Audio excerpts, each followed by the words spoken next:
Hey guys, LevelCap here. Today is Monday, which means it's time for an episode of Loadout, the series where you guys, the viewers, get to pick a gun and customization for me to use. The way you do this is you leave a comment down below letting me know what kind of weapon and accessories you'd like me to run with, and I will pick one of the highly rated comments for the next episode.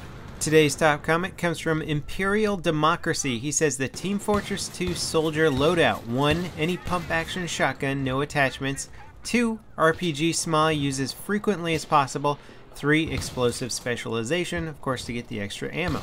Now, I will admit it's been a while since I've played Team Fortress 2, but when it first came out, I played it a lot. Played it all the time. In fact, that's when I used to work at Electronic Arts, and we would play Team Fortress 2 all day during the lunch breaks, and it was just a ton of fun. Since then, the game has really evolved quite a lot, adding new game modes, new weapons, new customizations, and really setting the standards for a free-to-play platform. It's also still incredibly popular, which is very surprising considering how old the game is.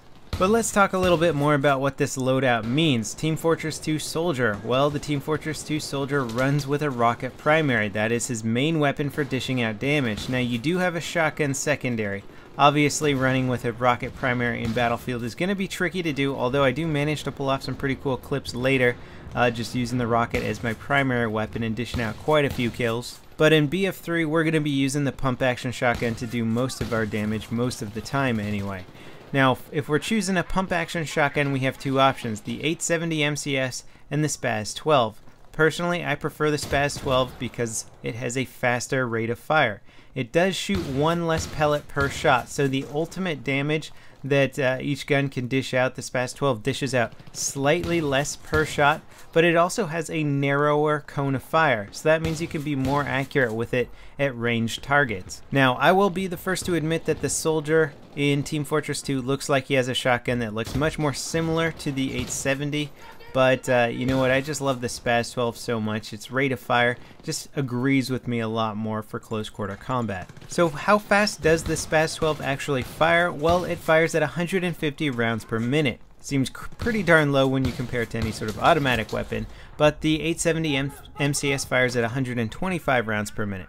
So 150 is about 2.5 shots per second. That's a pretty good rate of fire, and it really does allow you to follow up your first shot with a second shot, especially if you manage to miss your first shot in close quarters. You generally will have enough time to get off a second shot unless your opponent is also using a pump action and doesn't miss his first shot. The 870 fires closer to about 2 rounds per second, which again doesn't seem like a huge deal, but the difference between 2.5 rounds per second and 2 rounds per second is often the difference between life or death in any of these close quarter engagements. Now, I'm going to quickly try and break down the shotgun damage model so you can better understand why you might want to pick a Spaz 12 or an 870 depending on your playstyle.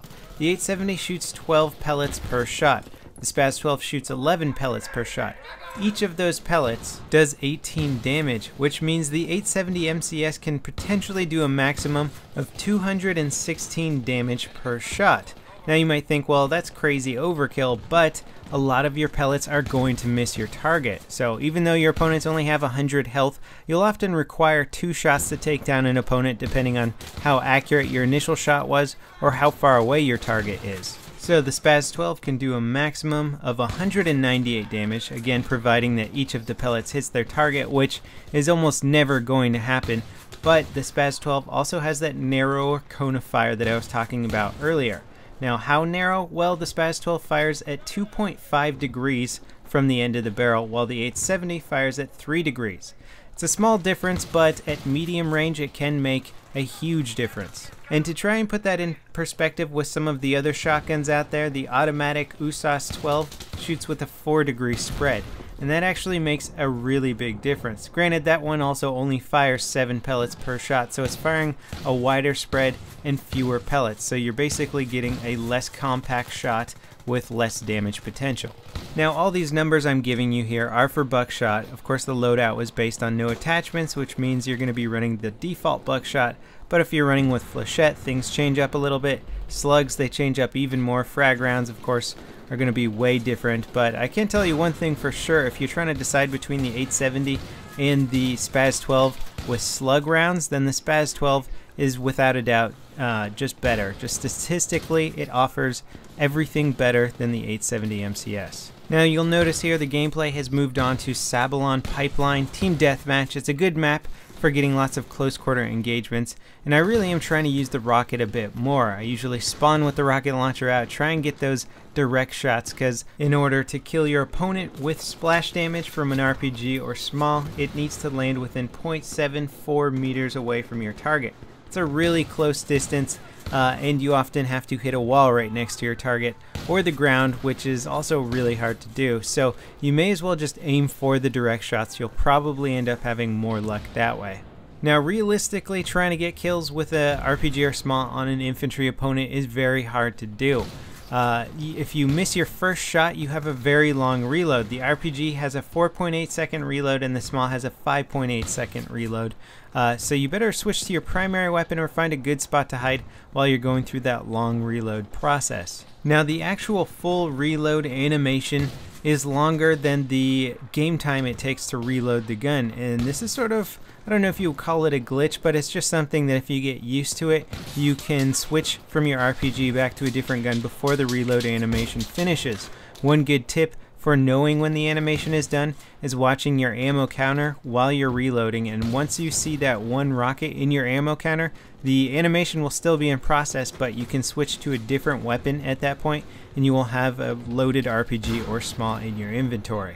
Picking your maps is really important if you're trying to get some RPG kills. I know there are some cool medals and awards that you can get for getting a certain amount of RPG kills. I usually just use them for trying to take out vehicles, but I do remember early on, like say in the beta, using RPGs in Metro was quite effective. You've got lots of walls, lots of corridors, tight areas where infantry get clumped up, and you can actually end up getting a few multi-kills if you place an RPG in the right spot. If anybody remembers the Carl Gustav from Bad Company 2, that was actually an incredibly effective anti-infantry weapon in urban combat. There's a lot more walls that people would be hiding behind or snipers up in a building, and you could just fire this thing directly at the wall. The splash damage would usually kill the person on the other side. Again, that's another really useful way for taking out your opponents or at least destroying their cover. Those same options are available in Battlefield 3. The splash damage has just been reduced a bit, so getting the kills through the walls is definitely still possible. You're just going to have to be a little bit more precise with your shots as compared to BC2. So how does the RPG in small actually fare when realistically trying to use it to get kills in sort of a more infantry heavy map or urban map? I would say it's actually not so bad, but it should be used as a backup weapon instead of your primary weapon. Again, destroying cover, taking out walls, that sort of thing is probably one of the most useful ways to use this weapon. I just ran into a lot of situations where I could pave my own way by blowing through a few walls or buildings, sneak in behind the bad guys and kill them with my primary. Shooting them directly with the rocket is an option, but again, it's extremely difficult to do. So that pretty much wraps it up for this episode of Loadout. Thanks for watching, guys. Don't forget to leave your comments down below letting me know what kind of gun and accessories you'd like me to run with for the next episode. I'll see you guys next time. This is LevelCap, signing off.